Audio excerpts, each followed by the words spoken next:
Mr. Johnson, let me explain this again. Your mortgage is $1,000. And I sent you two $500 bills. That was monopoly money. Just like the 1,000 Bongo Burger bucks you sent last month, they're not worth anything. Excuse me, but you can buy one fry and get another free. Mr. Johnson, we only accept real money. Monopoly money, bongo bucks, dollar bills, they're all the same. Come on, they all have dollar signs on them. They may all claim to be a form of payment, but only one of them has value here. That is so narrow. You know, if everyone was just a little more open to different forms of payment, we would all be a lot richer. The truth is, you need to use real money or you will lose your home. There comes a point in life when we have to deal with reality.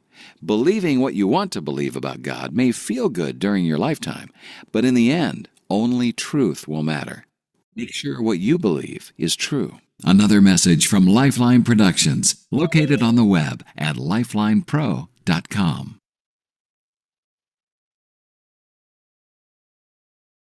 Well, if you feel that way about her, why don't you ask her out? I don't know. I doubt she'd say yes. How are you going to find out if you don't ask? Some things we doubt are worth finding out. Yeah, I heard about the opening and I'd like to interview, but I just don't think I'd get the job. Bob, you're the best person for that job. You should go for it. Oh, I doubt they'd even consider me. But you won't know that unless you interview. Doubt should motivate us to pursue an answer. Oh, I doubt it's cancer. I'm sure it's nothing. Barb, it's a lump. You need to find out for sure. I doubt they'll find anything. Are you someone who doubts that God exists? Frank, do you believe there's a God? Well, I don't know. Personally, I doubt it. The question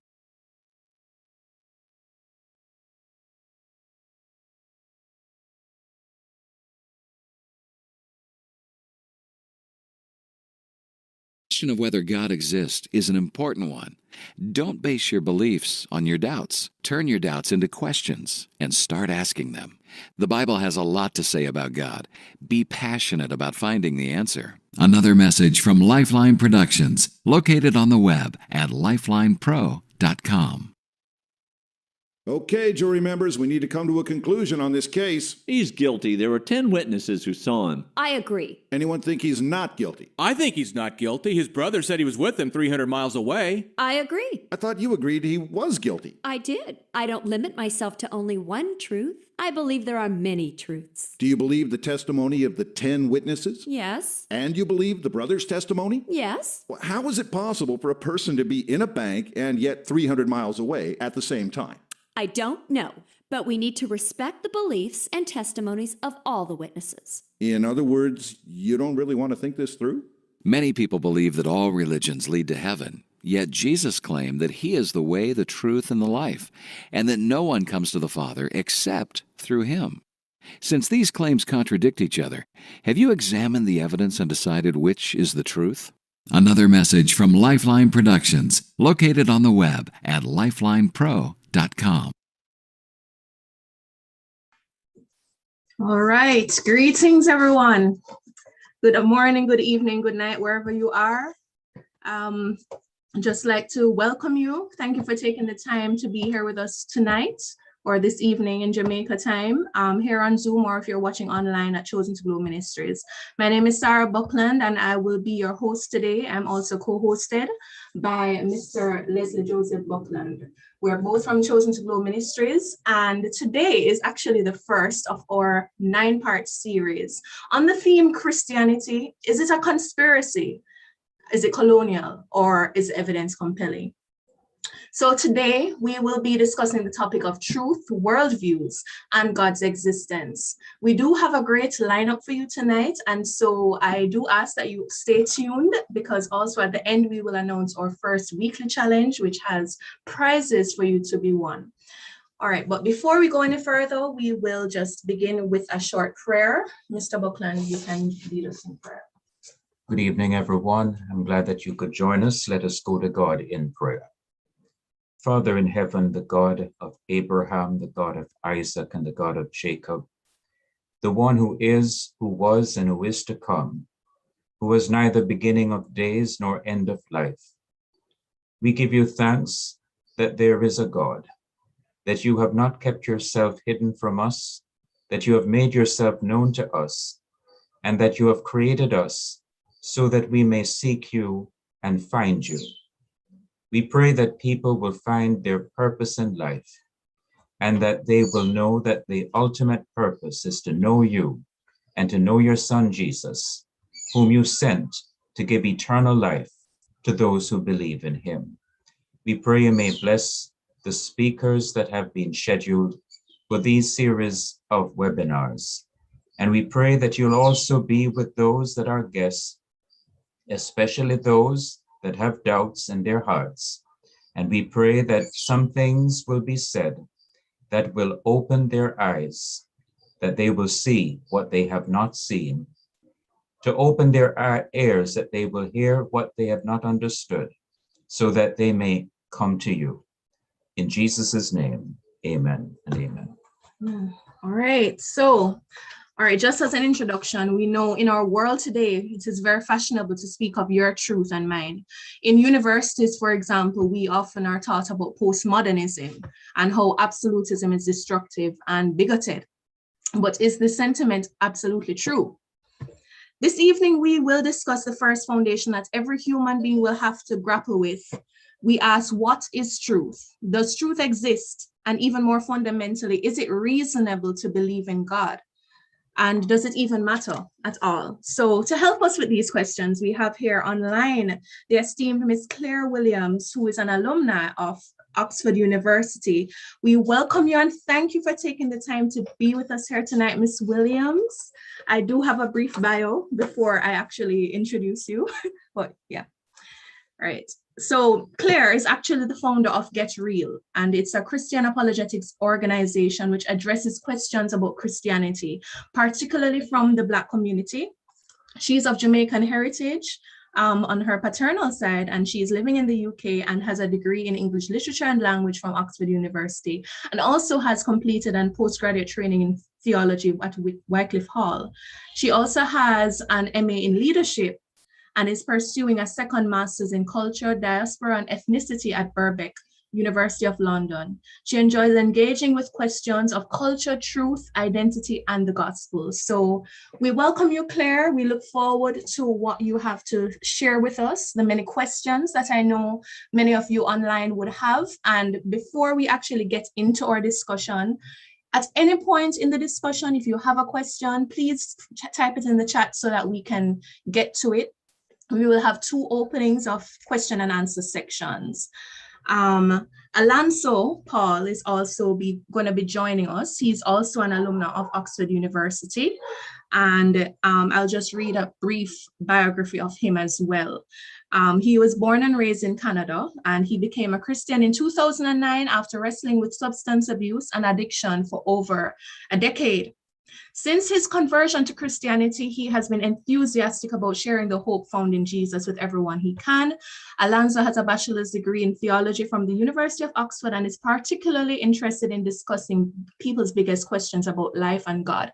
He has extensive experience speaking at prison ministries, church, parliament, universities, and many other venues around the world. So as I was saying, I know that we're all bursting with questions here. So we will have two openings of question and answers. And to make the time efficient, as soon as you have questions, feel free to type it in the chat. And in our first question and answer segment, we start to get to your questions. So without further ado, Ms. Claire, the floor is actually yours. I do have some questions to ask you, but you can start saying your thoughts on the topic. Yes. Okay, so good evening, everyone. It's just gone midnight here in the UK. Thank you so much for joining this session this evening. I just want to say special thanks to Sarah for the invitation and to Mr. Leslie as well for the invitation. It's great to be with you. A good friend of mine and brother in Christ as well as joining, Alonso Paul, so hopefully he'll be able to talk through some questions as well. So yeah, you've heard a little bit about me. Just to add to that, I did grow up in a Christian home. My father was a preacher. He's actually passed away now, sadly, but at some point in my life I had lots of questions, and you may be in that position today. You may have grown up in a Christian home and have questions now, and you may or you may not have grown up in a Christian home and you still have questions. But the point is that God, the Christian worldview states that God can actually bear the weight of our questions. We can bring our questions to him. So I'm just going to share some thoughts about truth, and I think Sarah will be asking me some questions in a moment about what we do, kind of apologetics, and how that links to why we think that Christianity is compelling and that it is true. So I'm just going to share a slide with you really briefly, because I'm sure many of you would have seen this before or heard this argument before, but I just want to go through it with you just briefly, just to convey my point a little bit. So I'm just going to share my screen. Just give me a moment, please. Do let me know, Sarah, if you can actually see this. Yes, we see. Okay, I'm just going to go to this one here. Okay, so on this screen here, you can see this picture of an elephant, the elephant in the room, and you can see that there are some people touching the elephant, and that they're saying that this elephant the ear is like a fan, or the tail is like a rope, the leg is like a tree. And it's a famous story about 6 blind men and an elephant, and how they're all trying to figure out what an elephant is. They can't actually see the elephant because they're blind, and so they touch parts of it, and then to that person, in their individual kind of experience of what this elephant is like, they say that, oh, the trunk elephant is a snake, or the elephant is a wall. You can see how they're labeling it there. However, this kind of argument is used to suggest that actually, when we look at the world, and we look at different worldviews, and we look at different religions, and we look at different belief systems that aren't necessarily religious, like so secular humanism, atheism, agnosticism, that listen, we're all just trying to find our way. We're all just, in one sense, trying to find ultimate reality. It's not necessarily called God or the God of the Bible. We're all just trying to find our way. We're all like these 6 blind men trying to find our way. And we've all got a little bit of this truth. And so there's a poem by a poet called John Godfrey Sachs, and he kind of summarizes this story. And in the final verse of his poem, he says this. He talks about the 6 blind men of India, and he says, "And so these men of Hindustan disputed loud and long, each in his own opinion, exceeding stiff and strong, though each was partly in the right and all were in the wrong." And this is the last verse of that poem by John Godfrey Sachs. And so the implication here is that, as he says, these 6 blind men are touching a part of the elephant. They're getting some sense of what it is, but they're partly right, but they're actually all in the wrong. And so this is what happens. People say that, you know, all the religions of the world are desperately grappling around in the dark, trying to grab onto what is true, and they're all partly right, but you know, you're all the same, you're all teaching the same thing. But this is quite problematic for 2 reasons. And the first is that sometimes if I say to somebody I'm a Christian, it might be offensive to them, or just anyone being an adherent to any sort of form of religion. It could be said that you're quite arrogant to believe that. How can you know that what you believe is exclusively true? That's completely arrogant. But actually, the person telling the story, the narrator of this story, assumes the almost supreme knowledge, because they're standing back, looking at all the confusion that these 6 blind men are experiencing here, and saying, "Oh, you guys are trying, but it's all right." And so where does the arrogance lie? Is it in the person who's claiming that, do you know what, I believe the claims of the Bible and I believe Christianity to be true? Or is the arrogance in the person who's standing back and saying, do you know what, you're all trying, but you've all got it a bit wrong, and I can see? And so this gives us something to think about. It's not a question of being arrogant, it's about what is real and what is true. And so that leads to the second point of this story, this really popular kind of metaphor, this story here about how we kind of explain away religion, is that there is an elephant in the room. There is a truth to be known. And the Christian claim is that God, most expressly in the person of Jesus, has revealed himself. And he wants to be known. And so we're thinking about what is real and what is true. This is not a question of arrogance or a question of, you know, I know more than you. This is looking at evidence, looking at data, looking at how God has moved and has shown himself in history, and then saying, what do we make of this evidence?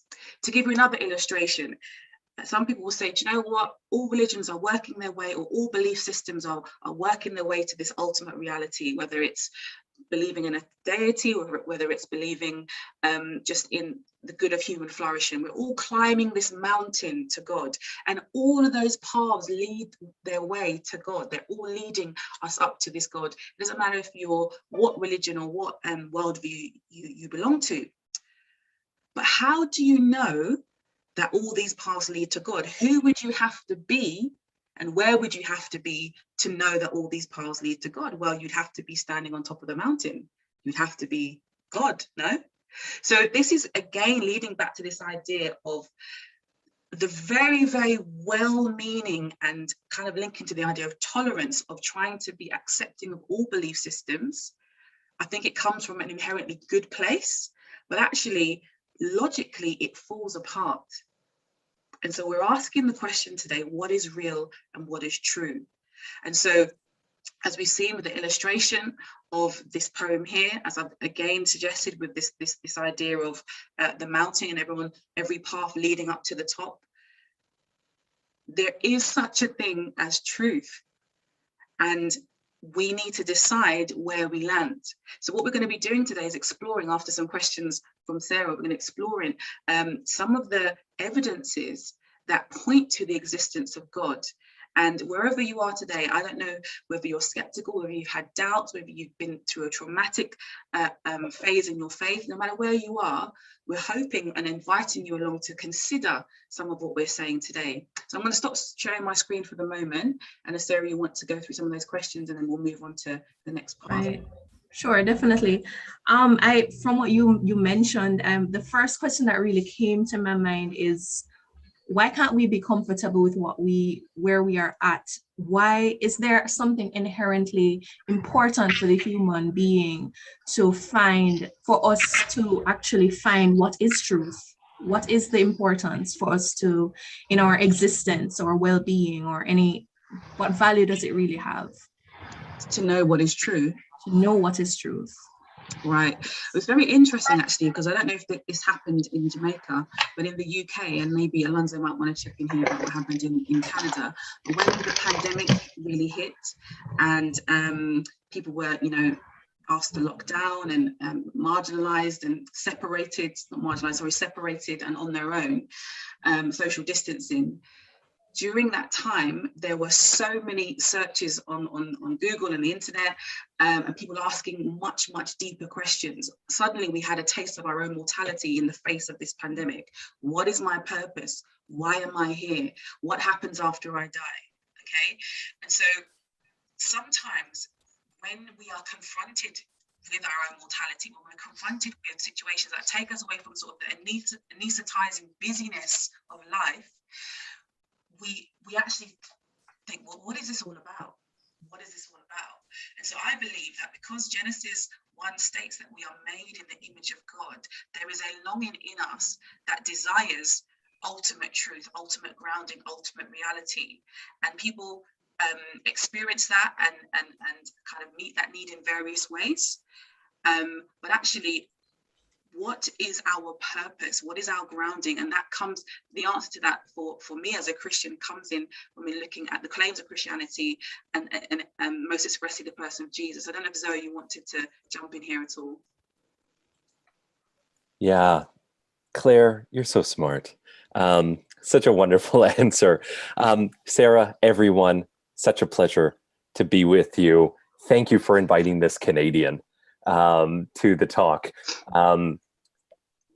I would just want to chime in and say on a more existentially relevant note. So by that, I mean like relevant to the daily life, like getting down to the nitty gritty grassroots. And Claire was definitely covering that as well, but maybe just to underscore it is when I'm thinking about truth and why it is significant to pursue it.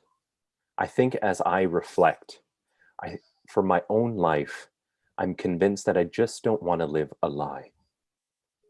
That this can boil down to my relationships, my romantic life with my wife, with my education, with so many areas. The truth question is so relevant. And I think as I get older, I just see how more relevant and significant it actually is, not only to enormous questions like COVID and the world and politics and so on, but even to the daily life. So that's a little bit, but you can feel free to push back all you want, and we can have a discussion. Definitely, we're all open to discussions, but I just wanted to get in a question. There was a term that you mentioned before called worldviews. I'm not sure how many of us are really familiar with what are worldviews, and especially as both of you are Christians and many of us who are here are not Christians. In practical terms, does it really play out? What are worldviews, and how do our worldviews play out in practical terms in how we relate to each other, and does it really matter? Yeah, I can. How can we? Yeah, I can start this off and give Claire a second to gather her thoughts. A worldview is essentially the lens in which you're going to view the world and interpret all of the data that you will be receiving. And this is going to have an impact or implications on every area of life, whether you're looking at the environment or politics or your own identity and worth and the identity and worth of other folks. This will play a huge role because it's going to fuel and resource the responses that you would have to any particular big question, as well as it's going to help you sort through that data and what does that data mean. So that's the beginning of an answer. Such a good question. Yeah, just to add to that, I think worldview, sometimes when we think about religious adherents, so people who Muslim, Christian, Buddhist, whatever, we think that only religious people have a worldview and that the way that they see the world is colored by their religious persuasion. But actually in the UK, and this is something that's come out in our education system recently, which I think is actually a good thing. This began in 2018, where they want to change the way that RE is taught, so religious education is taught in schools, to change it from RE to religion and worldviews. And so what will happen is the hard questions of life, the deepest questions of life, like what is my purpose? Why am I here? Why do we have morality? Why do we have ethics? What is the utility of scientific explanation? Those big questions that are answered oftentimes in sort of people's religious persuasion, actually those questions will now be pointed to and asked of other worldviews such as agnosticism, secular humanism, atheism. And so the UK changing its education system to say religion and worldviews is actually showing that every single person, whether you're religious or not, you have a worldview. You have a way of seeing the world. You have presuppositions and assumptions about how the world works.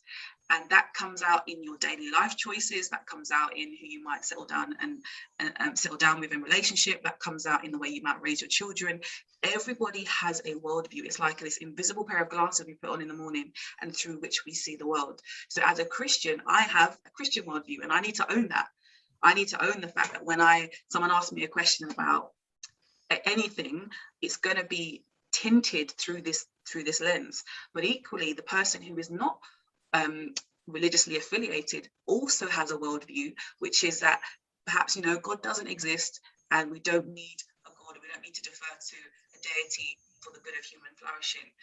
Everybody has a worldview, a way of seeing the world. Okay, so my follow-up question would really be, because we most likely do have some atheists on the call or people who are searching. I wanted to really get into more details as to is there any bridge or commonality that we as Christians have with atheists in how we view what is real, or how we can discern what is reality from not. So for example, in my speaking with some atheists, they will appeal to our senses, for example, our physical senses, empiricism, materialism, thinking that the only thing that is real are things that you can observe, you can touch, you can feel, you can see. We do accept that what you sense as a Christian is what makes up at least part of our reality, but the confinement of materialism versus those who believe further in truth that is beyond what human beings can see. Are there any inconsistencies or, what, for example, I have thought of is, if your senses are only a product of natural chance, for example, there is no supernatural intervention, why should I trust that my senses are working to actually show me what's true? And so I just wanted kind of that type of looking at the pros and cons of the way that we view the world, how consistent it is, how coherent it is. So if we can just have a little conversation, and then maybe in 5 minutes, we open the floor to just answer some of the questions, because someone had their hand up for a while. Yeah. I can start off there, Sarah. Again, brilliant questions. What you were describing at the end there is a popular argument within philosophy, specifically the philosophy of religion, called the evolutionary argument against naturalism, which posits that it's troubling and unlikely that we could trust things like our cognitive systems, our brain, to seek after truth necessarily if naturalism is true. And the reason why they would articulate that sort of argument, not to prove God's existence, but just to challenge naturalism, is that your brain, instead of being adapted and developed for truth and seeking truth, it would have more likely been developed to survive. And that would be a very evolutionary interpretation of the human history. And that's, I think, a very convincing argument. And people like C.S. Lewis picked up this, and namely, I think one of the more popular people to write about this is a gentleman named Alvin Plantinga. I think he's passed away now. I could be wrong. He could just be retired. But he's worth checking out, both of those authors. Now, you were asking initially, what are some of the areas or commonalities that theists, people that believe in God, and atheists may have? And I think there are actually quite a few. And this is me trying to be as charitable, I think, as possible, because I have conversations with my friends that don't believe in God all of the time. I go to a university that doesn't necessarily espouse Christianity, and we have conversations. And I think one of the sometimes unfortunate realities of when people who believe in God, this isn't just particularly to Christians, that there is this, there can be sometimes a view that you think the other person's view is just silly and ridiculous. And I know that I've had those moments before in my life, but the more conversations I've had, the more sense I actually see there's reasons why people believe what they believe, and not everybody is completely irrational. There's actually some good reasons. So I think you can find some common ground and then start building bridges and having really meaningful conversations. That's what Claire and I are really excited about. But some of those commonalities might be things such as the value of matter, for instance, the physical matter. For the materialist or naturalist, that is going to be ultimate. If there is no afterlife, then necessarily that's going to be ultimate. And whether you take a pessimistic or optimistic postmodern view of naturalistic human history and future, matter is all that you've got to work with. So there's going to be a high value to that. I think for the Christian side, as trying to find some commonality, there is likewise a high value and esteem placed on things like matter, like the environment, like other people, and so on. And the reason for that fundamentally is at first we were, according to the biblical story, given stewardship over physical matter, and that we are to care for these things because they are created by God, which means that they are endowed with intrinsic value. That means other people, to the environment, and so on. C.S. Lewis, an author from Oxford as well, sorry, you're going to get bombarded by all these Oxford folks. So he once wrote that, matter matters to God because he invented it.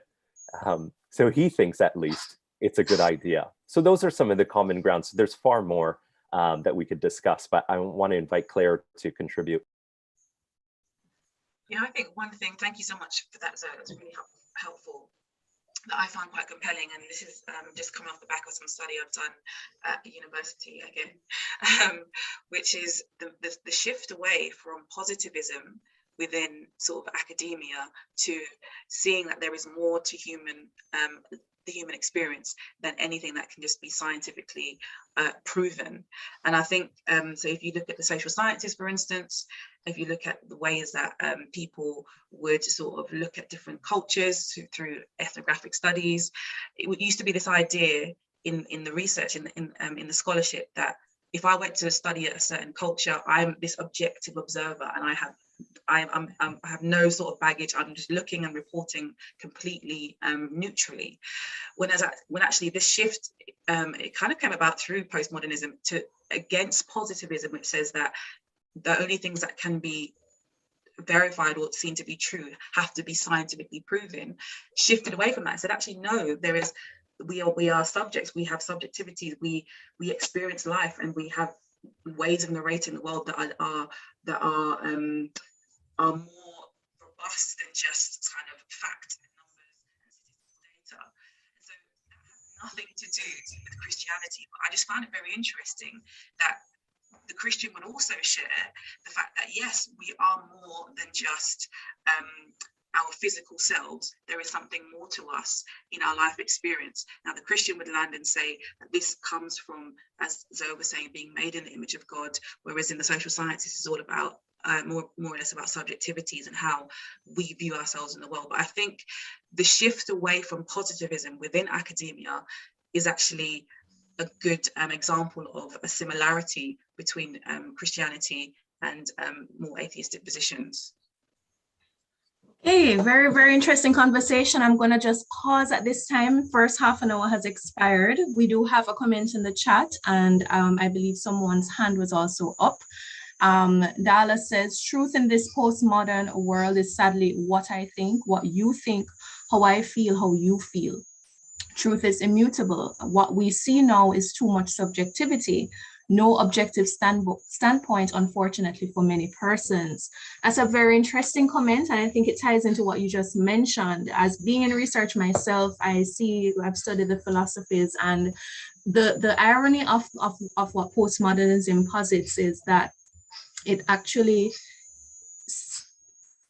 to have the position that everything is relative is an actually absolute statement. And those are some of the inconsistencies that I wanted us to really highlight here today, because which worldview, as we compare the commonalities, what I wanted to have is like a bridge of what we can agree on and then what we can challenge based how we can go forward with reasoning on our agreements, and then looking at, are you borrowing from the Christian worldview without knowing it? Which worldview actually are you actually operating on to live successfully in life? So that is a very good comment, Dala. Marcel, I think I saw a hand from you. If you're still online, you can open your mic. And if anyone else has a question at this point, we will just pause and hear. Please don't be shy. Yeah. So, yes, Marcel. Good evening, everyone, or whatever time frame it is across the world, wherever you may be joining on. But first, I'd like to thank the persons, Claire Williams, and I think that's Zoe. I hope I'm not pronouncing it bad. Thank you for coming on. My first question is that how is it that people can say our religions are true, or our religions lead you to the same path? And looking at the major world religions, they say contradictory things. For example, in Buddhism, they don't have a concept of heaven and hell. I mean, then how how can you all say they lead you to the same place if they're all saying something different and they all claim to be absolutely true and everything else to be false? How does that tie in? That's a big inconsistency I see with just in that alone. Thank you, Marcel. That's a very good question. So anyone who wants to respond? Yeah, I can jump in. I think that's right. It's an astute observation, Marcel. And can I just say, I'm enjoying just listening to the questioners as well as Sarah, because I'm enjoying listening to the accents. My background, my dad's from Berbice, Guyana. And so I'm just missing, there's not too many Caribbean people out here in BC where I'm at. It's the west coast of Canada. There was more so in Toronto on the East Coast, but I moved from there. So I'm enjoying the dialogue is what I'm saying. This is a real treat and delight. So Marcel, I think that's an astute observation that you see this inconsistency within our culture to not esteem the differences within each worldview correctly. And for me, just as an observation for free, I'll give you is it seems to not actually, in my view, respect each of these worldviews as inclusivistic and as pluralistic as we would like to be. It seems to me, my wife, she comes from a Muslim family. She's a convert to Christianity. It would be disrespectful if I said that what her family believes is the same thing as some of my Hindu cousins or some of my Buddhist friends. And so I think that that's right. I think a lot of times what I observe, and this is again, just, I have classmates that are of other worldviews that I really respect and have interesting conversations with, is I don't think a lot of folks think their worldview through all of the way. And I think there's also a lot of parroting. Now, I imagine you were looking for a deeper answer, but this is just commonly what I come across, whether it's with Islam, for instance. My ancestors were Muslim. We've basically conflated the Islamic idea of paradise, even though there's multiple paradises, and the Christian idea of heaven. We've conflated it into one sort of similar idea. Yeah, what the heck is the difference? And there's world of a difference. There's a world of a difference, not only with heaven, but with the understanding of God. But again, I'm not going to get off in that tangent because that's a really interesting conversation as well that I have with all of my Muslim family and friends. But the fact of the matter is, I think that there's a lack of depth when it comes to thinking through the doctrines and beliefs of a particular worldview that many people adhere to. There's a superficial understanding.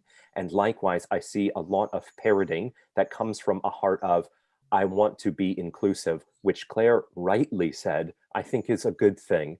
I think it's intrinsically, it's a good thing that we don't bully each other, that we are actually working towards like coming together, even though I don't think it's true that each worldview is equally true. I think the heart of, hey, I want to come together and have a conversation is a good thing that I want to affirm. But there are significant differences, which you had already enumerated, Marcel. So I hope that helps. Claire, is there anything you want to? No, I think you covered it. You kind of said what I would say anyway. So thank you, Marcel, for your point. Yes, so there is another hand. Dala has his hand up again, so you can unmute yourself now and have your comment. Good day to everyone, wherever you are. I would just like to thank the panel and for putting this on. I think this is excellent. I'd like to stretch the discussion and bring it closer to where the host was going in terms of understanding the commonalities that exist across these various worldviews. As was stated earlier, a Christian, a Muslim, a Hindu, an atheist, an agnostic, they have their own faiths. They are convicted, they have their trust, they have certain beliefs. And I think where those things come from has to do with what is heard, what is learned, and what is taught. And I think there's a space for that.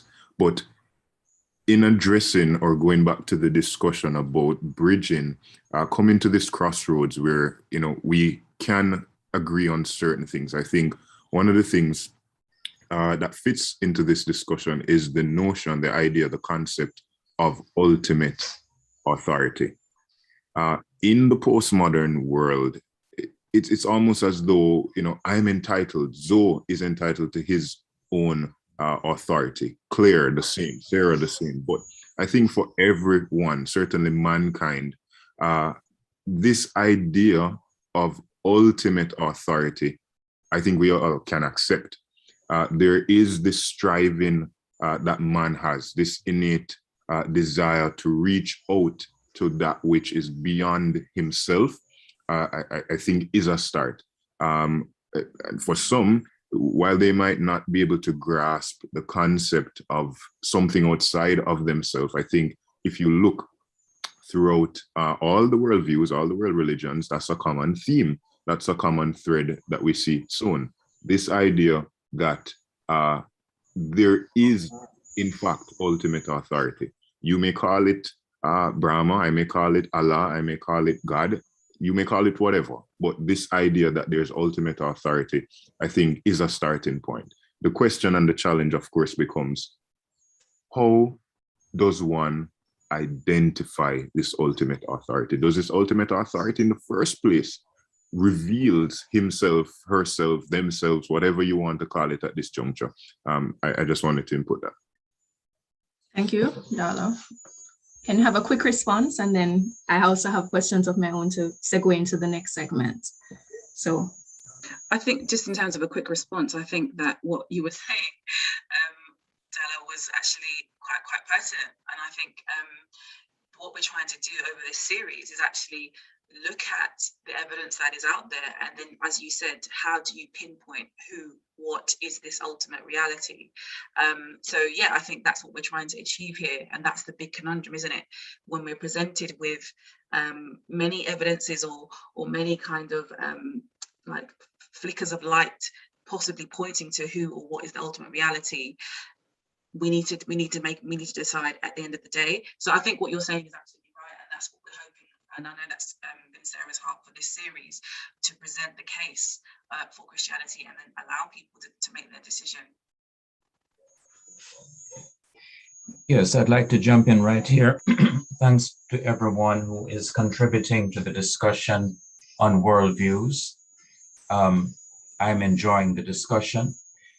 I think I need to look at another angle and not stray away from what you have brought. And that is the question, yes, we all have worldviews, but how may I test any worldview to know if it is dealing with ultimate reality? What is real? Let me give you an illustration. In Jamaican history, there was a man named Alexander Bedford who lived in the 19th century. And one of his teachings to his congregation was that if he climbed to the top of his church building in Augustown and he jumped off, he believed he could flap his hands and fly. And he tried it out. He really believed. And he went up to the top of his building and he jumped off and he started to flap his hands, but he went straight down to the ground and had to be taken to hospital. You see, I may believe strongly that something is true, but is it really true? How do I know if it is really true? Let me give you one more example and I will hand it back over to the others. There is an atheist who would ask the question, why are you inflicting harm on children in Sunday school by teaching them that there is a God? Don't you know that that is an evil thing to do? Well, that worldview says there is no God.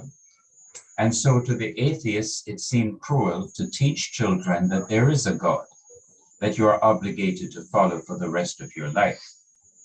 But that raises the question, how do I know what is good or what is evil? If there is no God, how can there be absolute evil? What standard is he using to judge me or anyone else? You see, if there is no God, there can be no absolute universal standard. Each person will have to make their standard. So one of the issues then is, how do I test my worldview or other people's worldviews for consistency, for coherency? Because what I've told you a while ago is simply not consistent with the atheistic worldview to impose a personal moral standard on someone who believes in God and says, because you're breaking my personal moral standard, you're doing something evil. Thanks for that. I invite both the guests or anyone here, especially if you're an atheist and you have that worldview that was described. If you have a challenge for us, we welcome you also to join in the conversation as well. So if you have a ready answer, because that is a very good direction to bring the conversation, to segue into how can I know, is it reasonable, especially as a person who has studied science, for example, on a personal level, is it really reasonable to believe that God exists? Because that's the second half of our conversation here tonight. So what say us now? Yes, how do we test our worldviews? Yeah, here, I'm reading a new book. It's called Telling a Better Story. And it's by a gentleman, Joshua D. Chatraw. And it is worth picking up. He's a professor. I forget which university in the States he's a professor at, but I can't recommend it enough. And essentially, he brings up some contemporary issues about sharing one's worldview, defending or apologetics for one's worldview, and just entering into the postmodern mind in order to articulate, defend, and share one's worldview.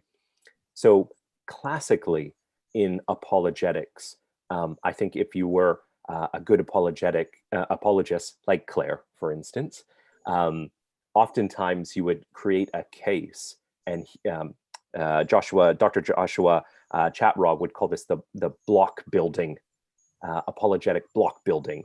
And in academic terms, this would be a cumulative case.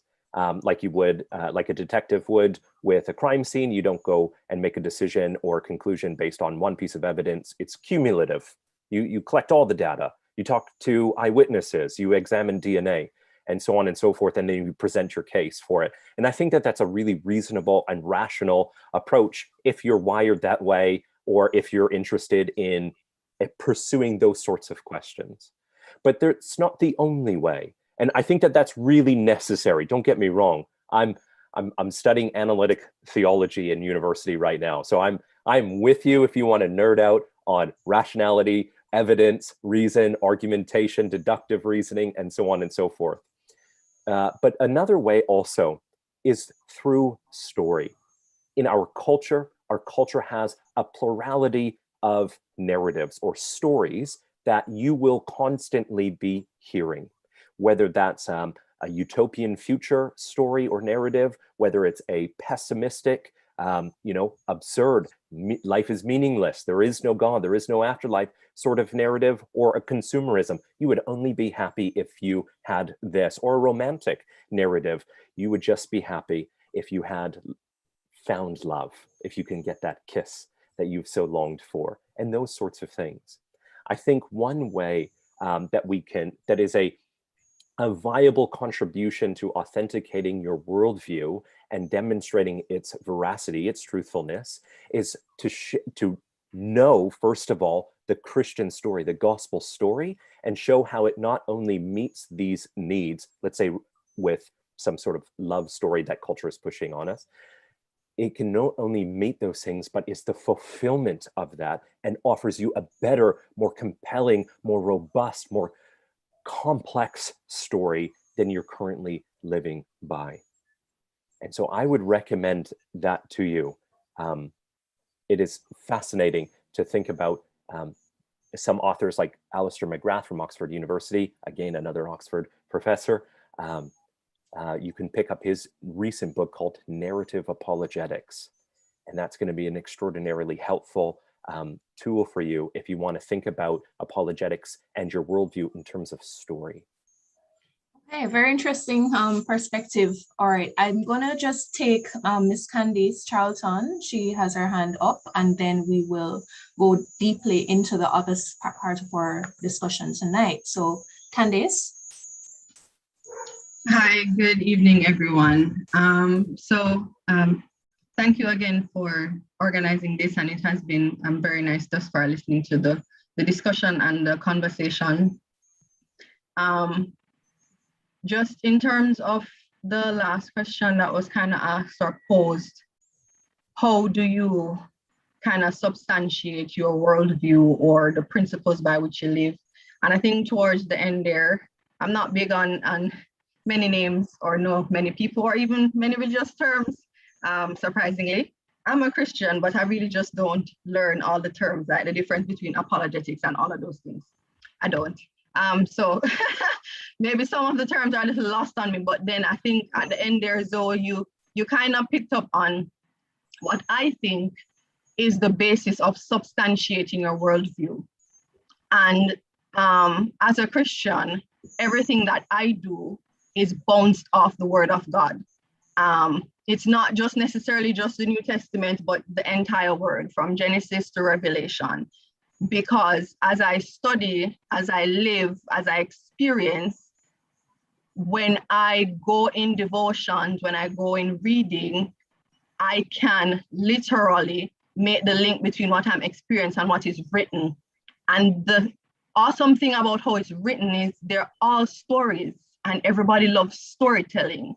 The thing that I think people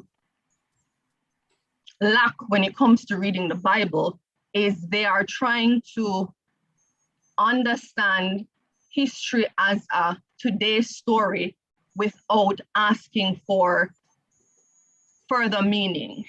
And I say that to say you can't study something with the set knowledge that you have today. You have to understand some of the background of it to be able to make sense of what is being read.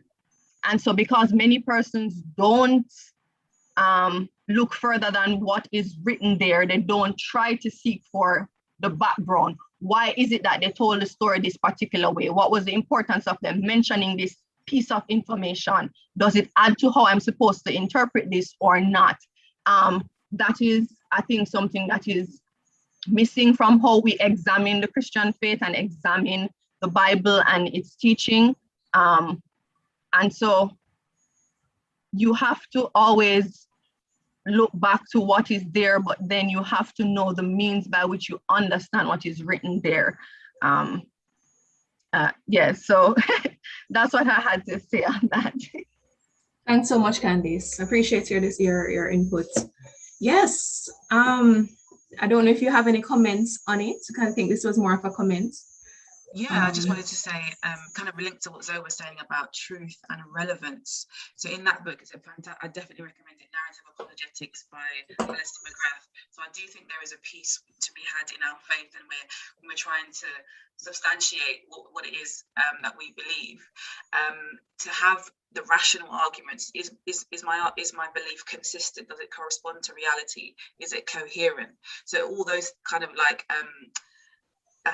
standards for what is true, but then also something can be true and just not relevant.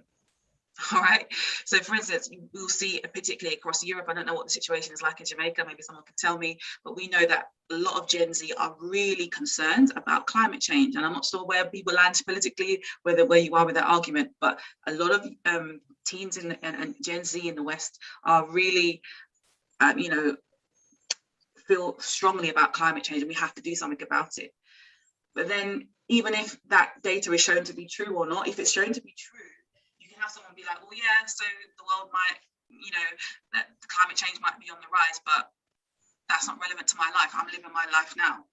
Okay, so truth and relevance need to go hand in hand. And there's a beautiful quote, which I can't remember, by Alistair McGrath from that book, where he talks about that the veracity of something is one thing, but then if it's relevant or not to someone's life, it's going to be a wholly different thing. So truth and relevant. And that's why we kind of bring our whole person to God. We're not just here to bring our minds, but our hearts also. And sometimes maybe, well, we're going to get into this. I don't want to preempt my presentation, but yes, I just want to say that truth and relevance need to go together. It can be true all we like from morning till night, but unless it's relevant and it changes the trajectory of my life and my lived experience, if it's not livable, why would I care? Interesting. All right, I think that the final part of our discussion should be discussing a little bit about the relevance of our worldviews then, the implications, for example, of materialism versus believing in God, like on how we relate to each other, on how you know, the quality of life, and, you know, what if we're wrong, what if the Christian is wrong versus what if the atheist is wrong, which will actually have more implications. So we can maybe fit in a little bit of that discussion near the end. I think we should segue now into our discussion about God, right? So I think you had a presentation there. Yes, I do. I will begin to share that. So welcome to anyone who's just joining as well. Do get stuck in with this discussion. So I'm just going to share a few thoughts with you. Can you see that? Yes, we can. Okay, great. So we're asking a big question today. Does God exist? A very loaded question. And we've already started to kind of explore that in our discussion so far.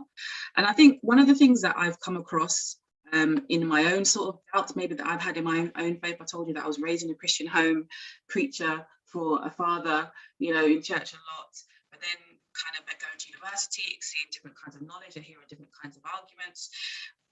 Sometimes when we want to know whether the question, does God exist, yes or no, just give me the hard facts. You know, if you can't prove to me with, you know, hard facts in front of my face, in front of my eyes, something for me to touch, then just go home. But actually, when we think about the question, does God exist, it's a lot more complex than this, and it requires a little bit more thinking. So I just want to go through some ideas in brief, because I know the time is going. So I don't know if you've seen memes like this on social media, but I see quite a few of these kind of memes where people who are religious, or just say Christians, they just have blind faith. They're like sheep. They just listen to what their pastor says. They just listen to the Bible. They don't really think for themselves. They don't have any critical engagement. And this is kind of how sometimes belief in God is caricatured. What about memes like this? So what you see here is someone having a book. I assume is like a Christian preacher at the top there saying, I have a book. I assume these are Muslims here saying, I have a book too. And then you've got two scientists, that's Neil deGrasse Tyson, and you've got Bill Nye, the science guy, an American engineer, saying, well, these people need more books. And so the message here, obviously, the people in this image didn't ask to be put into this meme that this is someone else's work. But the message here is that people who are religious, people who adhere to Christianity or any other religion, are not rational thinkers. They don't think for themselves, and they actually need science. Science must lead the way. And so this is how a lot of the time Christianity can be caricatured, and sometimes the Christian can be slightly responsible for this as well. We also need to engage and have a thinking faith, and that's why I really enjoy apologetics, really love the fact that Sarah has opened up the conversation for us tonight. So we don't want to just be kind of blindly going forward. We want to be thinking through our faith. And so actually we have a scriptural precedent for that, and it's in St. Mark 12:30-31. Jesus is asked, what is the greatest commandment of all? And he says, love the Lord your God with all your heart and with all your soul, with all of your mind and with all of your strength. And then out of loving God comes the love for one's neighbor. And so I just want to encourage anyone here who's maybe having doubts or any kind of feelings of skepticism, thinking, you know, I go to church maybe on a Sunday and I have this emotional experience. Does it actually bear true in reality? Is it consistent? Is it real? Well, actually, God calls us to an invitation in relation with him to love him with our heart and also with our mind, to have a thinking and reasoning faith. I see a hand has gone up there. Do you want to take that question or comment? I'd appreciate it if I could interject, because Claire, I think you're moving too fast. I Okay. think, no, I mean that as a compliment. I mean, you made a point that I think we probably just need to pause and let it soak in. For a very, very long time, I have concluded that people believe what they believe because other people believe what they believe. People believe what they believe because other people believe what they believe. And to your point, no one thinks for themselves. No one asks questions. And so I suspect that persons who are a part of this forum are persons who want to know truth, are seeking to have that question answered. And I'm saying that that's the first step. I think your point needs to be underscored some more. The idea that I think it is okay to ask questions, even as a Christian. It is okay to question, because that kind of attitude, that kind of mentality should lead you to want to be genuine about your efforts in studying. Yeah, whether it's, I'm not telling everybody to go and become a Greek scholar and a Hebrew scholar, but I'm saying the idea that we probably need to consider thinking and not just going with everything in the wind goes back to something that I said earlier. We are convicted, we believe what we believe because we hear, because that has been taught to us. Have we ourselves been honest with ourselves and done our own investigation?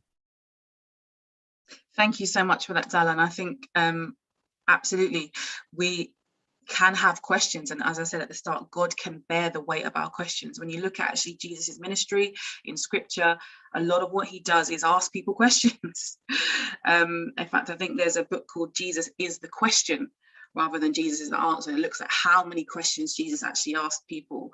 So God is a God who can bear the weight of our questions, and really want to encourage people, particularly if you're on the threshold of faith and doubt here, or the threshold of leaving your faith, that this is about thinking and reasoned faith that God has actually called us to himself. So thank you for that. I'm going to move on because I'm aware of the time and I want to leave some time at the end for more conversation and more discussion. So when we're thinking about what the question, does God exist? We're looking at evidence, okay? We're not looking at, a performance, tell me 1, 2, 3, bish, bash, bosh, God exists or not. We're looking at how he has revealed himself, yes, in the person of Jesus, but through other means. And a bit like that jigsaw puzzle, we're putting the pieces together. As Alonso said, they were making a cumulative case for Christianity. We've got our torches out, we're looking at the evidence, we're magnifying, we're zooming in, and then building a picture for, does God exist? And so one of the things I really learned and was really helpful to me in my journey of questioning and also training in apologetics is actually to change the way I phrase things. So rather than saying this proves 100% unequivocally that God exists, giving people the room to say, well, when we look at this evidence, what best explains it? Or what is this consistent with? What does it point to? And does it warrant further investigation? And rather saying, I'm going to give you the facts that God exists, I'm going to give you arguments. So things that you can consider to then make your decision whether you believe the claims of Christianity.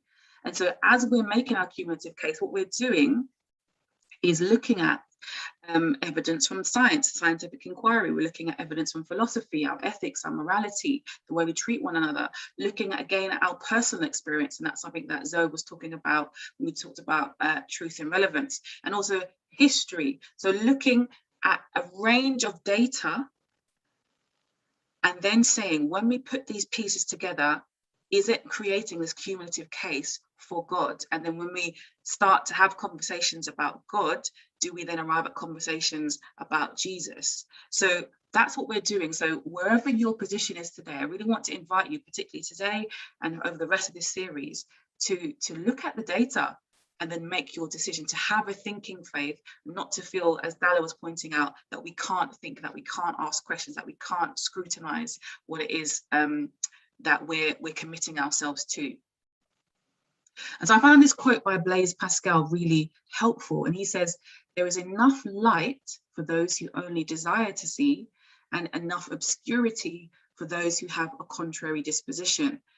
And it's kind of what he's implying here is that God's revelation of himself, if indeed he does exist, has been done in such a way that if we don't want to know him, then we don't have to. We can ignore that.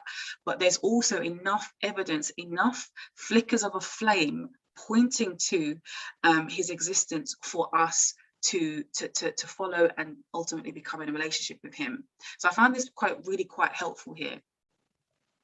So just very briefly to touch upon this, and I know there's a session devoted to science and faith coming up, but this is just going to kind of underpin some of the arguments that we're going to look at very briefly, because I realize that time is going, is that unfortunately in our postmodern age, there has this conflict between science and faith continues to exist.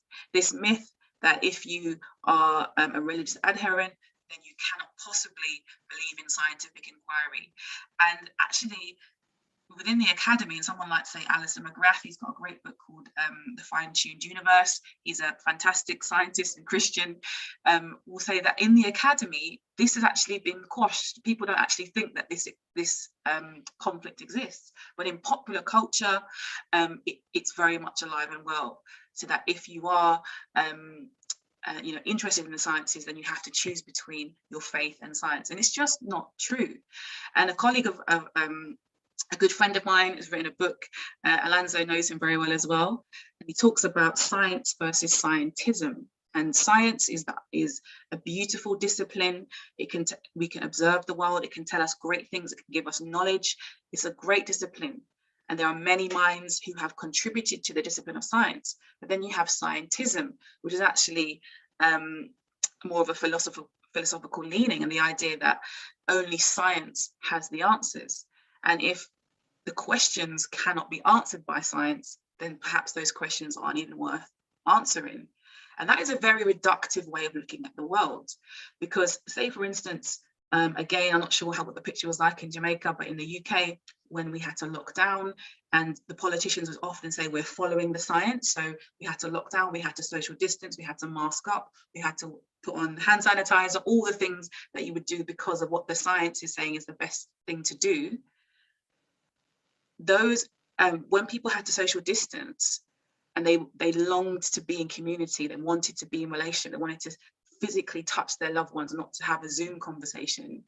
Science doesn't give an answer to those desires and those longings and those questions. And so what we see is that there are some questions, there are some things about the human experience that lie outside the remit of science. But scientism would have us believe that only science has the answer. And what it's taken is a beautiful discipline which makes a lot of sense and works because I believe of the nature and character of God and his actual mind, and has distorted it to say that actually this is the ultimate truth. And so what Simon Edwards says in his great book, which I do recommend to you, it's called The Sanity of Belief, provocatively titled there, The Sanity of Belief, Why Faith Makes Sense. He says the real conflict is between two competing belief systems: belief in God, theism, and belief that there is no God, atheism. This is what I think is really important. Science itself is actually neutral. Even if scientists were to figure out one day how all the different parts of the material universe work, science would neither have proved nor disproved the design of God behind it all. And we get the sense of the truth of this statement because you have Christians who are scientists and you have atheists who are scientists. They're both working from the same data, which we're going to explore briefly when we look at one of the arguments for God's existence. But then it's how that's interpreted and what we believe it points to. And this is what we're going to be looking at today, what we're inviting you to do, whether you're on, if you have questions about faith, look at the data and then make your decision. That's the invitation that we're offering to you today and through this series. So I guess one of the best places to start is from the beginning and looking at the universe, this beautiful world in which we live, full of beauty and also brokenness. But how do we make sense of that? And so the universe, again, Simon Edwards in this great book, The Sanity of Belief, he says that there have been kind of three broad ways of understanding how the universe began or how it came into existence. And one is that the argument that it always existed. We're going to just go through that briefly. The second is the argument that it was self-generated. And the third is that it was created by God.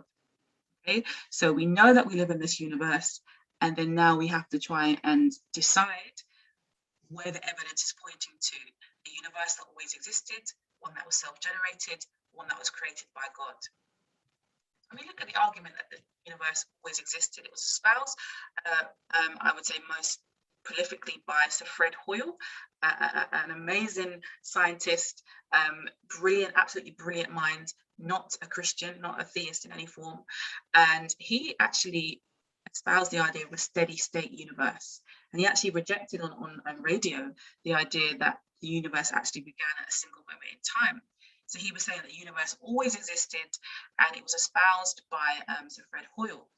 However, due to different scientific discoveries like background microwave radiation and I think it's redshift as well. I can't remember off the top of my head because I'm very tired at this point in time. But through different scientific discoveries, this idea that the universe always existed was actually refuted. Was actually the consensus shifted to say no, actually, the universe did begin at a specific moment in time. And so this idea has kind of lost its weight in the scientific community. So we can put this one to one side. But then what about the argument that the universe is self-generated? And one person to espouse this is again the great mind, Stephen Hawking. In his book, The Brief History of Time, he talks about quantum cosmology, and he kind of talks about how the laws of physics enabled the universe to become created, to generate itself. But then when we think about what a law is actually descriptive of activity that has happened or taken place. It's not, doesn't have potential, it doesn't create things. So this idea that the universe, the laws of physics created the universe or made the universe self-generate, again, it doesn't quite hold enough sway. So then how did the universe come about? Because what this self-generated argument does is say, actually, do you know what? The universe didn't always exist. It began as a finite point in time. What are we supposed to make of it? And so the explanation, and I think this is where quite a few scientists would land, is that quantum cosmology is the explanation for this. But then we have the idea that the universe was created by God. And then, so we're thinking about what makes the most sense of the evidence. That the universe always existed, that the universe self-generated through the laws of physics, which are descriptive rather than kind of potential creative in what they do, or the universe was created by God. And so this is a great quote from Dr. William Lane Craig, and do check out this video if you get the chance. It's the unbelievable video, and it's he's in a discussion talking about, does God explain the mathematical realm? And here he says this: design and order in the universe point to a mind. He hasn't said it's God, he hasn't said it's the God of the Bible, he hasn't said it's Jesus. He's saying that design and order in our universe points to a mind, which has to be, here's the quote, uncaused, timeless, spaceless, immaterial, enormously powerful, and to cause the mathematical realm, it would have to be omniscient. We're winding up with a very rich theological ultimate, which is kind of shorthand for pointing to the idea of God as the ultimate reality. And so if we look at some of the descriptions that he says about this mind, that the mind would have to be uncaused, well, the argument for the beginning of the universe as created by God is this: that we know that whatever begins to exist has a cause, and the universe began to exist. We know these two premises are true, therefore the universe has a cause. And so for the universe to have a cause, the thing that caused it or enabled it to begin would have to be uncaused, would have to be self-sufficient in and of itself. It would have to be timeless, it would have to be spaceless, immaterial, enormously powerful. And so does this point to, and if you look at the way that William Lane Craig kind of phrases his statement here, does it point to Jesus of Nazareth? At this point, no, it doesn't.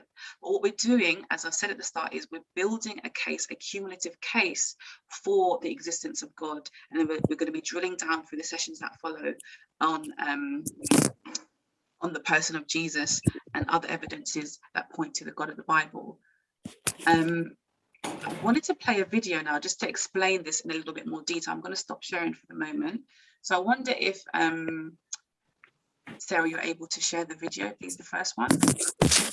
Thank you.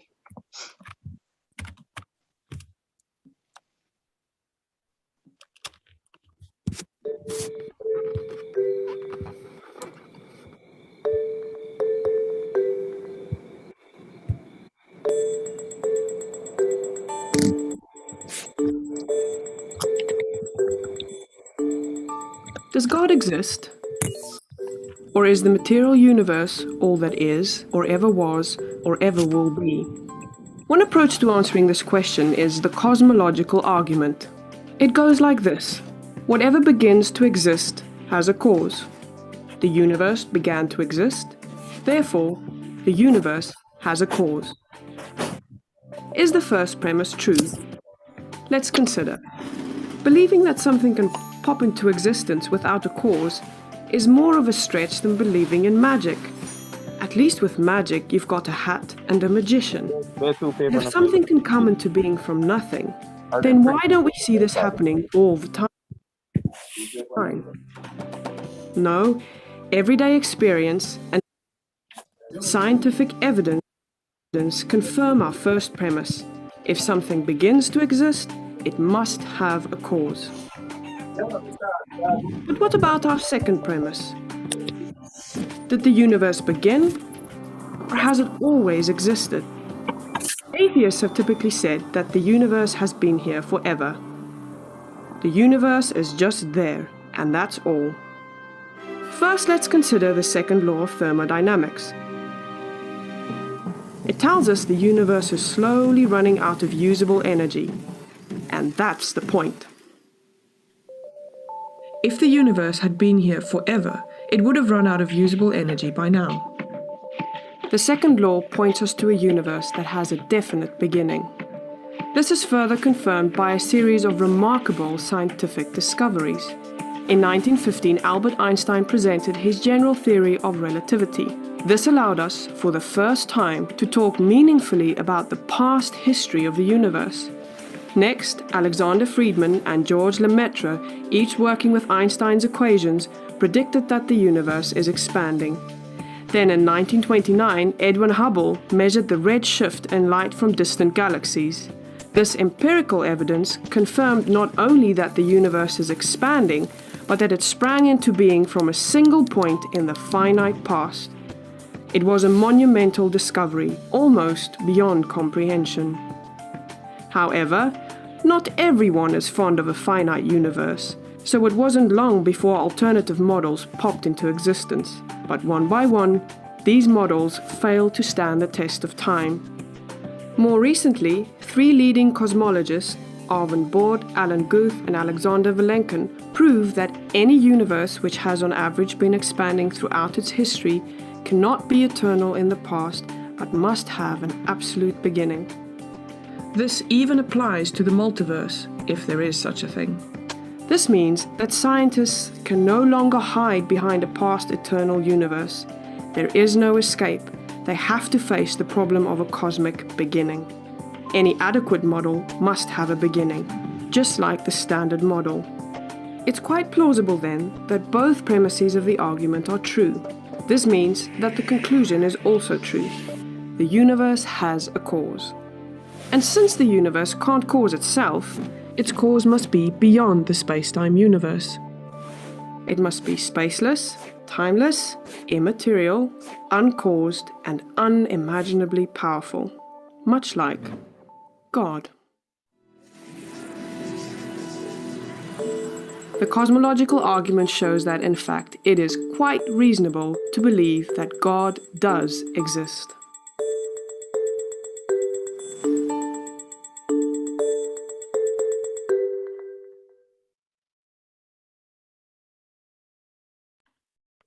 Okay, Claire, I'm not sure if you wanted the other video on now or.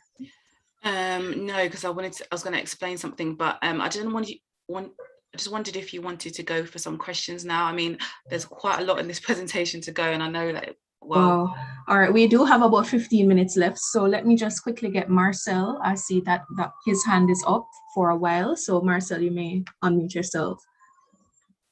Just about 5 minutes of questions, 3 to 5 minutes. Okay, I'll keep it short, sir. All right, Claire, thank you for that one, because I figured I was going to say it was a cosmological argument, and it's one of the strong arguments that we have for the existence of God. I mean, the fact that we have a beginning and science is proving the fact that the universe has a beginning. It is shouting or screaming towards some form of designer, because there's something called a fine-tuned argument that says we're so finely tuned that it's almost screaming that said there had to be a designer to finely tune it to this type of precision. I don't remember the exact mathematical probabilities that were stated before, but they say it's almost as if the probability for this universe exists is like somebody spending 50,000 light years away and shooting an arrow and it landing bullseye. I mean, it's that great. It was more of a comment than a question. Thank you so much for that contribution, Marcel. There are so many probabilistic, analogies that we can have, because even with astronomer Fred Hoyle that Claire Williams is speaking about, I actually have a quote that he likened the probability of the universe coming up as from random chance, or a random chance assembling a single cell to a tornado actually assembling a Boeing aircraft, 737 aircraft. And we know tornadoes usually destruct. So that is just an imagery of it really takes more faith actually to believe in random chance of all that we see working together with a purpose, working together that to function, to coexist with functionality.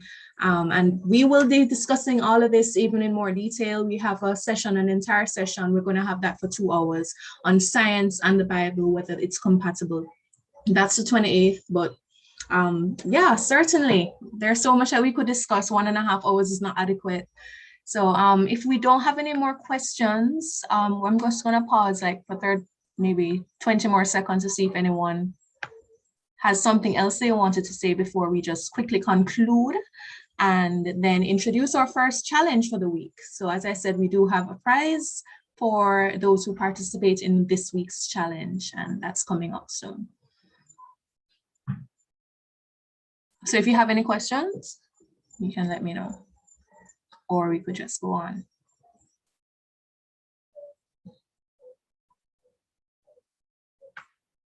All right, so I'm not seeing anyone coming up now. So in the interest of time, 9 minutes left before our time should expire. Claire, I don't know if you wanted me to show the final video we had, or if you had other points that you think would be more sufficient to actually cover. I would just say that the invitation is for people to consider some of this evidence. So it is, as Marcel said, the cosmological argument there. What makes the best sense of the universe even coming into existence? So do grab that book, what did I say? What was it called? The Sanity of Belief. Do check that out. Do check out that video again. It's at Reasonable Faith, or if you just go onto YouTube and look at Dr. Craig videos. There's so much more in this presentation, but I don't want to go into it and not be able to do it justice. But do check out these arguments, please. And thank you, Marcel, for flagging up the fine-tuning of the universe. That was what I was going to go into next. So maybe we'll have some time on the next session. Okay, I have an interesting question that if anyone here wants to speak about, because persons have asked the question, if God exists, who made God? So we do see the law of cause and effect mentions that people usually misquote it. Let me just say, so people usually say anything that exists must have a cause. But if you actually hear, it actually says anything that has a beginning must have a cause. And so if the property that God has, or the characteristic that the God of the Bible has, is eternal, that means that the law of cause and effect doesn't apply to him because he created that law, so he must not be bound by that law anyway. So I don't know if anyone had considered that or had that question posed to them.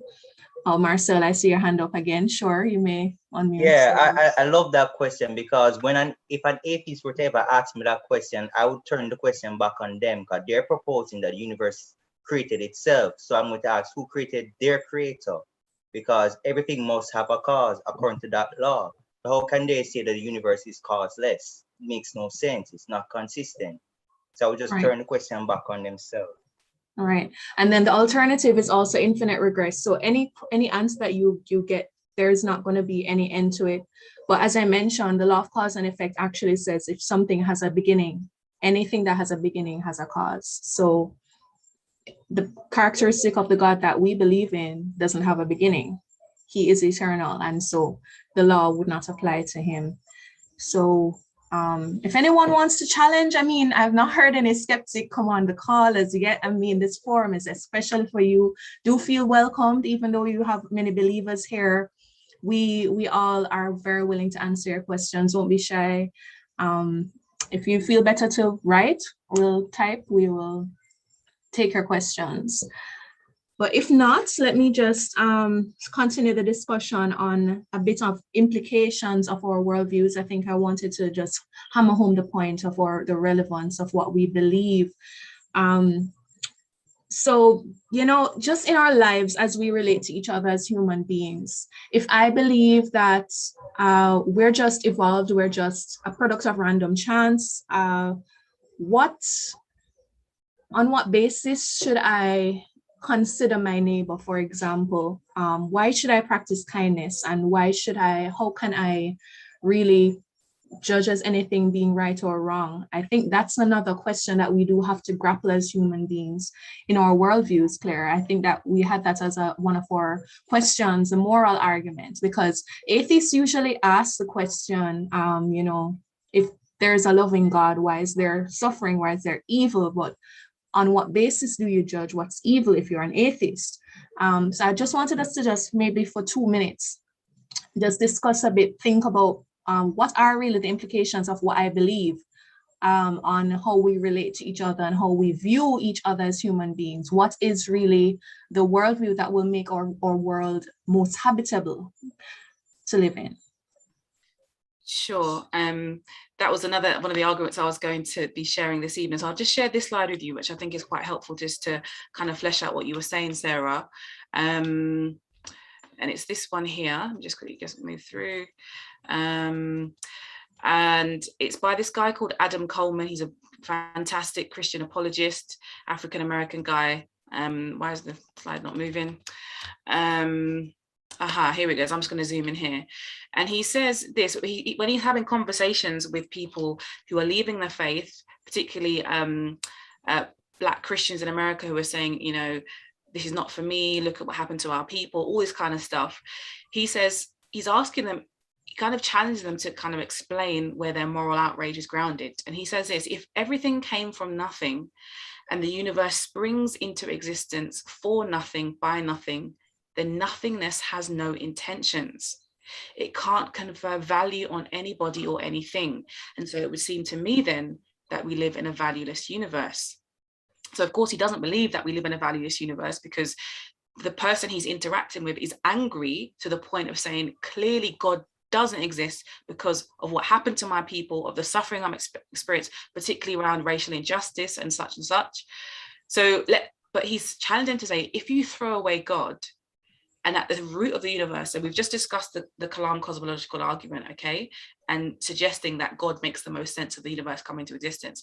But if we throw God away out of the picture and actually say at the root of the universe is nothing, it just happened and there's no mind, there's no person behind it.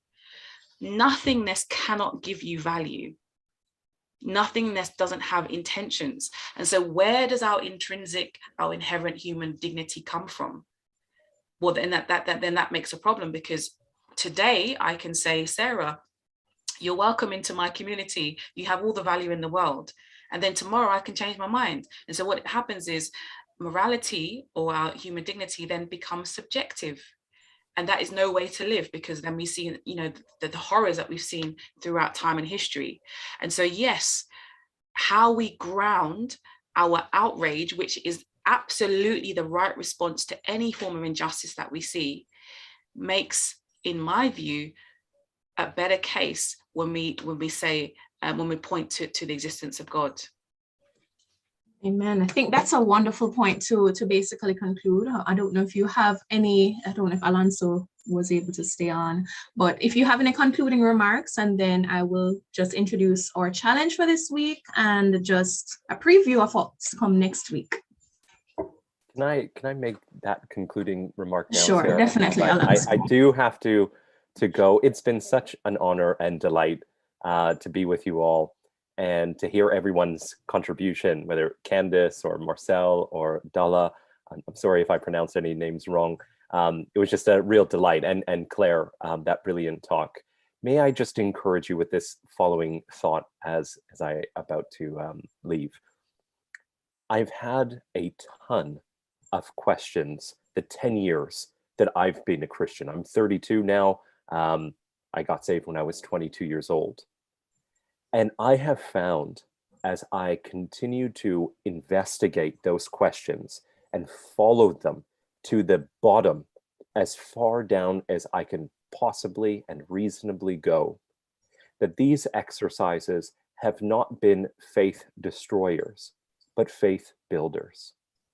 And so I think, let your curiosity run with some of your questions. Go investigate, read the literature, watch the videos, have conversations. You have some wonderful resources there at Glow Ministries. I know they would be delighted to help you think through some of your questions. So that's been my experience, and God bless you. Thank you so much for having me. And yeah, we'll see you guys next time. Thank you so much, Alonso. Claire, it was also very good to see you both, and thank you so much for the wonderful time that you've invested in, you know, sharing with us both of your experiences and the philosophies behind what you've learned in your journey as Christians. You know, for everyone here, I mean, as a university student myself, or just completing, I know what questions are like. I've had some of my own, and those who, you know, maybe were shy to ask questions, I challenge you just to don't be shy. Just you can even email me personally, and we will see how we can do our research and converse on what you know, further on your questions. So just to quickly share what our challenge is for this week, let me move to this slide. Stop sharing.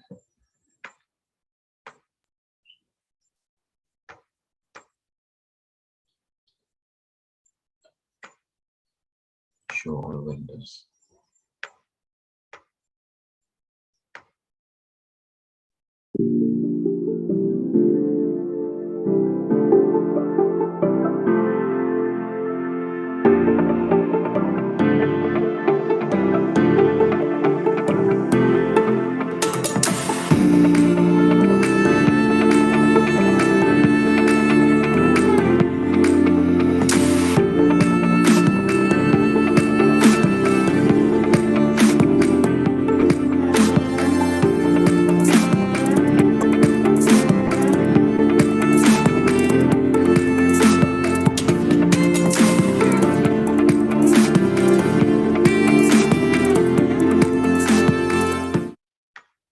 So if you caught that or you didn't catch that, basically our question for this week is, explain to us in 1 minute or less why everyone's concept of truth cannot be valid. So it's very easy to enter.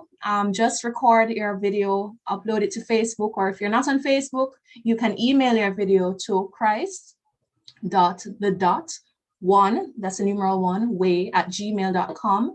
Tag our ministry, Chosen to Glow Ministry, so we can see your videos, and add the hashtag Youth for Truth. Just caption your video with your name. If you're part of an organization like a youth, like Swallowfield Chapel, for example, Church of Christ, whatever branch you're at, and the question that you're answering. So, or challenge is open as of now, and it closes on Tuesday, September 28th at midday Jamaica time. The winner will be announced next week, God willing. And if you, the video is also posted on Chosen to Glow Ministries if you didn't catch this today. So thank you so much for joining us. I'd also encourage you to, to just continue to seek God. And as Acts 2 verse 38 says, repent and be baptized. We can have further conversations as we help you along this journey. And you will also be helping us as we converse and try to find God even more, be closer to God together. So thanks so much. And our next week, we'll be discussing, is Christianity a white man's religion? So I'm sure many of us have friends or even personally have considered the questions that have come up. Did Christianity come from Europe? Are we forsaking our roots by following Christianity? We have many speakers. We have speakers here that are very qualified to speak on this topic, and we encourage you to tune in next week with us. And we thank you again for your time. Please spread to your contacts, and see you next time, God willing. So thanks again, and that's it for us tonight. Have a good evening. God bless you all. All right. Right. Good night. Good night, everyone. God bless you. Thanks for